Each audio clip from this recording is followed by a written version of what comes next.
Dulu tahun 1995 ada sebuah pabrik baterai kecil di Shenzhen yang sekarang udah jadi raksasa mobil listrik dunia, bahkan menyaingi Tesla milik Elon Musk. BYD. Gimana ceritanya BYD yang dulu dihina sama Elon Musk, sekarang malah jadi peringkat 1 penjualan mobil listrik terbanyak di dunia?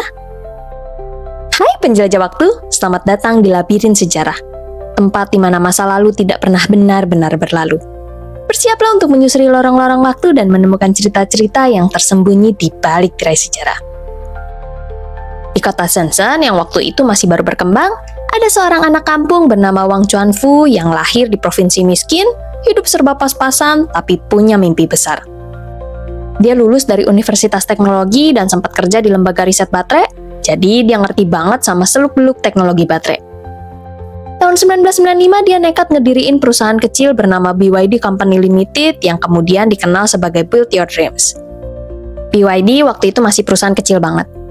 Kantornya cuma bangunan sederhana dan pekerjanya cuma anak-anak muda yang dibayar murah.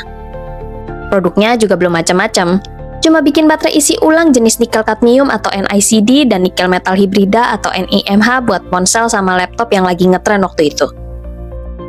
Waktu itu ponsel dan laptop lagi naik daun, tapi baterainya mahal dan kebanyakan masih diimpor dari Jepang sama Korea. Nah, disinilah kelihatan jurus khas pabrik-pabrik Tiongkok dengan tenaga kerja murah, rajin, plus jago nyari cara produksi yang lebih efisien. Dalam waktu kurang dari 5 tahun, BYD yang awalnya cuma pabrik kecil langsung melejit jadi pemasok baterai terbesar kedua di dunia. Mereka mulai dari baterai NiCd lalu beralih ke Li-ion yang lebih canggih. Nama BYD pun melambung karena jadi pemasok raksasa global seperti Motorola, Nokia, dan Samsung di awal 2000-an. Citra murah tapi kualitas oke bikin mereka gampang menang tender, sementara produksi massal bikin biaya per unit makin rendah. Tapi BYD sejak awal nggak sekedar bikin baterai. Wang Chuanfu udah punya visi besar yaitu semua proses harus dikuasain sendiri. Mulai dari pengadaan bahan kimia, desain sel baterai, sampai tahap akhir produk, semuanya mereka kerjain in-house. Artinya BYD nggak cuma jadi pabrik perakitan, tapi jadi perusahaan yang mengendalikan seluruh rantai pasok dari hulu sampai hilir. Model ini yang bikin mereka lebih lincah, lebih murah, dan punya teknologi yang sulit disaingi kompetitor. Tahun 2003, BYD bikin langkah berani dengan membeli perusahaan mobil kecil bernama Jinchuan Auto di Xi'an. Pabrik ini awalnya cuma bikin mobil mini dan mobil angkutan pemerintah. Buat banyak orang di industri, langkah ini terdengar gila karena pabrik baterai tiba-tiba terjun ke bisnis otomotif. Tapi Wang Chuanfu punya pandangan jauh ke depan. Dia ngelihat krisis minyak tahun 90-an, isu lingkungan yang makin rame, dan teknologi baterai yang semakin matang. Jadi dia langsung mikir kalau masa depan otomotif ada di listrik dan bukan bensin. Dengan punya pabrik mobil sendiri, BYD bisa bereksperimen dengan ngegabungin teknologi baterai mereka ke dalam mobil. Begitu Jinchuan Auto resmi diakuisisi, BYD langsung fokus ngembangin mobil hibrida dan mobil listrik secara penuh ketika pemain global lain masih berkutat di mesin bensin. Toyota baru merintis Prius, Tesla bahkan belum berdiri. Di saat yang lain masih ragu, BYD udah berani berinvestasi besar-besaran di mobil listrik massal. Awal tahun 2000-an, Beijing lagi pusing banget sama harga minyak dunia yang naik gila-gilaan dan polusi di kota-kota besar yang makin parah. Pemerintah butuh solusi jangka panjang. Dan kendaraan listrik kelihatan jadi solusi paling tepat karena bisa mengurangi impor minyak, menekan polusi, sekaligus membuka industri baru yang bisa jadi kebanggaan negara. Alhasil BYD jadi kesayangan pemerintah Beijing, bahkan dapat akses kredit murah dari bank-bank BUMN, subsidi buat riset dan pembelian mobil listrik, sampai proyek percobaan bus listrik di kota-kota besar kayak Shenzhen dan Guangzhou.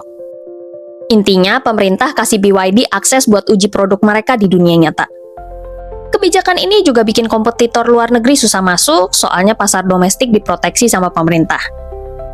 Dengan dukungan negara, mereka punya ruang eksperimen besar dan modal kuat buat riset teknologi baru yang nantinya bikin mereka unggul di dunia internasional. BYD akhirnya naik kelas dari sekedar pembuat baterai dan mobil kecil, jadi pemain utama dalam transformasi otomotif Tiongkok dan dunia. Masuk ke era 2010-an, dunia makin melek soal krisis iklim. Banjir besar, kebakaran hutan, suhu makin panas bikin pemerintah dan masyarakat internasional mulai panik. Nah, disinilah BYD berada di posisi emas. Mereka udah siap dengan baterai dan mobil listrik massal jauh sebelum tren ini meledak. Bus listrik BYD mulai diekspor ke Amerika, Eropa, Asia Tenggara, bahkan Amerika Latin. Banyak kota besar kayak Los Angeles, London, Santiago, dan Jakarta beli bus listrik BYD buat transportasi umum. Ini jadi simbol kalau negara-negara ini serius dalam mengatasi global warming. Kesuksesan BYD bukan cuma soal uang, tapi juga soal soft power. Kalau Korea Selatan punya K-pop buat ngangkat citra negaranya, Tiongkok pakai industri ramah lingkungan. Ekspor bus listrik BYD bikin dunia ngelihat Tiongkok bukan lagi sekedar pabrik murah, tapi pusat inovasi ramah lingkungan. Bahkan di forum internasional, pejabat Tiongkok sering jadiin BYD contoh sukses Green China. Situasi geopolitik juga kasih BYD kekuatan tawar.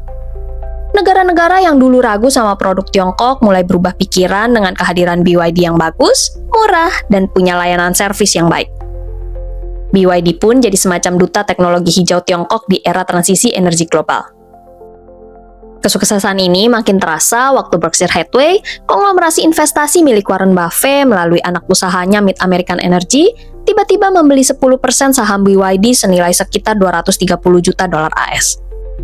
Buat BYD yang waktu itu masih relatif kecil, ini bukan cuma suntikan dana besar, tapi juga pengakuan internasional yang luar biasa. Apalagi Warren Buffett itu bukan investor sembarangan. Dia dikenal sangat selektif dan jarang ngelirik perusahaan teknologi, apalagi yang berbasis di Tiongkok. Buffett sendiri mengaku tertarik sama BYD bukan cuma karena mobil listriknya, tapi juga karena teknologi baterai mereka yang unik dan skalanya yang gede. Dia ngeliat ada kombinasi langka dari pendiri yang punya visi jauh ke depan, teknologi yang udah mateng, dan pasar dalam negeri yang super besar. Investasi Buffett ini jadi semacam cap stempel yang bikin BYD kelihatan lebih sah di mata dunia. Efeknya pun langsung terasa. Media barat mulai nulis berita positif tentang BYD. Perusahaan energi ramah lingkungan dan pemerintah kota di negara lain juga mulai ngelirik produk mereka, mulai dari bus listrik sampai baterai penyimpanan energi. Kalau Tesla fokusnya di desain mobil dan software, terus banyak beli baterai dari perusahaan lain kayak Panasonic, BYD justru beda banget. Mereka ngerjain hampir semua prosesnya sendiri. Mulai dari bikin bahan kimia buat sel baterai, pabrik pembuatan sel, modul baterai, sampai ngerakit mobilnya, semuanya di bawah satu perusahaan. Strategi ini bikin biaya BYD lebih murah karena nggak bergantung sama harga pemasok. Mereka juga lebih fleksibel kalau ada masalah rantai pasok global, misalnya bahan baku langka atau perang dagang. Plus, karena semua diatur sendiri, mereka bisa jaga kualitas sesuai standar mereka sendiri dan bukan standar orang lain. Inilah kenapa BYD bisa jual mobil listrik dengan harga lebih bersaing dibanding Tesla atau pemain barat lainnya. Karena ngerti banget soal baterai dari A sampai Z, BYD juga jadi lebih cepat berinovasi. Contohnya, mereka punya blade baterai yang diklaim lebih aman dan lebih tahan lama daripada baterai lithium-ion biasa. Mereka bahkan punya divisi riset material sendiri yang terus ngulik baterai solid state dan teknologi baru lainnya. Kombinasi riset jangka panjang, dukungan pemerintah, pasar domestik yang besar, dan strategi ekspansi global bikin BYD jadi pemimpin dunia. Mereka berani investasi besar di bus listrik, energi terbarukan, dan mobil mass market waktu kompetitornya masih ragu-ragu.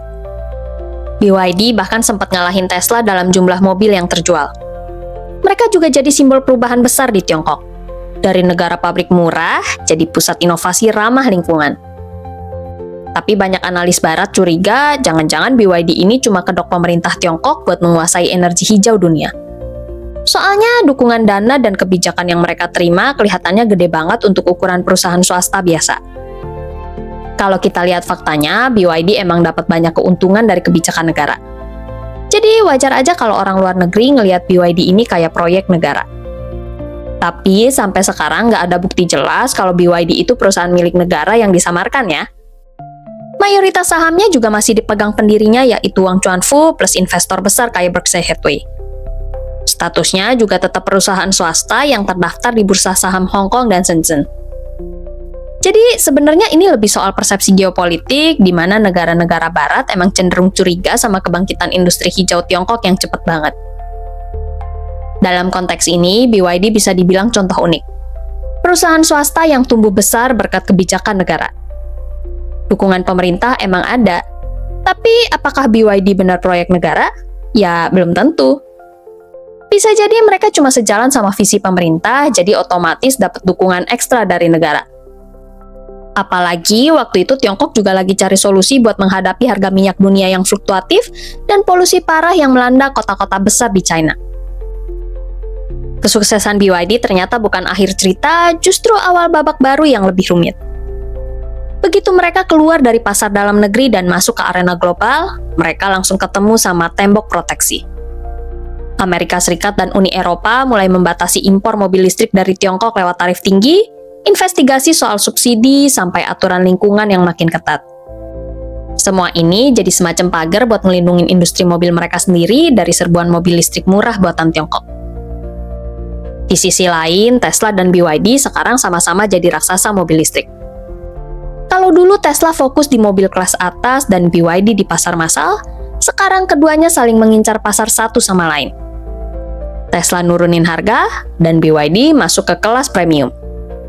Persaingan ini bukan cuma soal produk, tapi juga soal citra. Tesla dianggap simbol inovasi barat, sedangkan BYD jadi lambang kebangkitan industri hijaunya Tiongkok. Masalahnya ada juga faktor politik dagang.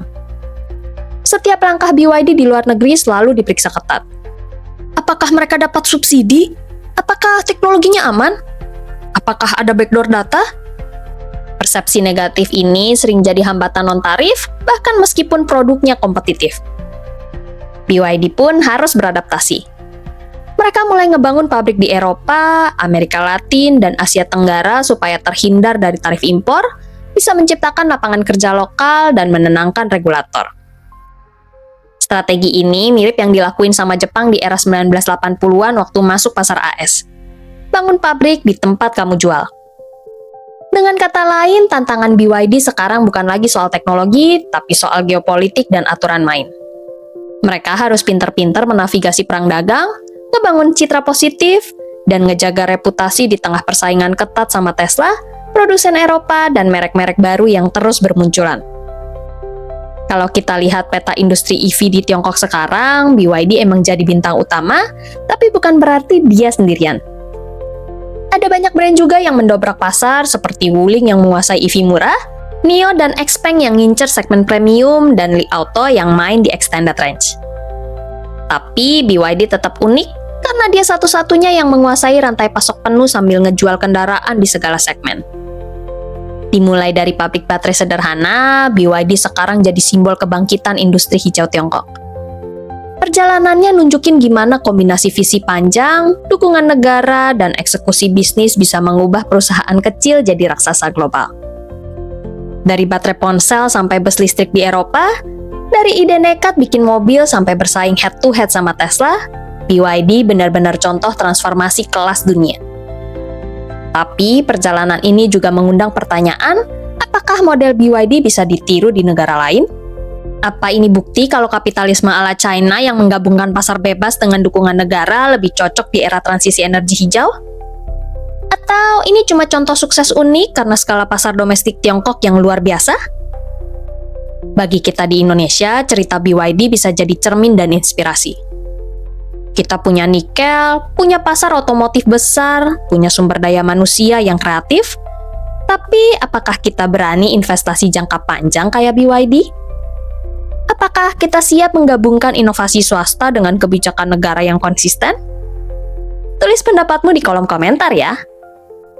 Kalau kamu suka bahasan seru kayak gini, jangan lupa like, subscribe, dan nyalain loncengnya biar nggak ketinggalan episode-episode menarik dari Labirin Sejarah. Sampai di ujung labirin kali ini. Tapi jangan khawatir, masih banyak lorong waktu yang menunggu untuk kita jelajahi bersama.